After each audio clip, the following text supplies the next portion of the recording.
السلام علیکم جی، ایک نیوز اپڈیٹ ہے رائن ایئر لائن کی اور ایزی جیٹ. یہ دو یورپ میں رہنے والے یہ جانتے ہیں کہ یہ دونوں ایئر لائن جو ہیں وہ ان کی ٹکٹ بہت سستی ہوتی ہیں اور یہ زیادہ تر یورپ کے اندر ہی ان کی مختلف ڈیسٹینیشن ہیں اور ان پہ جاتی ہیں. مثلا یہ رائن ایئر لائن جو ہے یہ آئرلینڈ کی ایئر لائن ہے، ریپبلک آف آئرلینڈ کی، اور بہت سستی ایئر لائن ہے.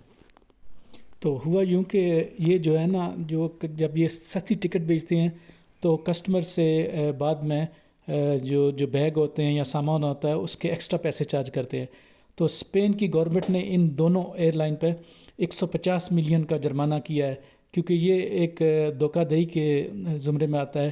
کیونکہ اس طرح مسافروں کو بغیر بتائے اور بعد میں دوسرے سامان کے نام پہ یا جو ساتھ میں بیگ ہوتا ہے اس کے نام پہ یہ لوگوں سے، کسٹمر سے بہت زیادہ پیسے وصول کر رہے تھے.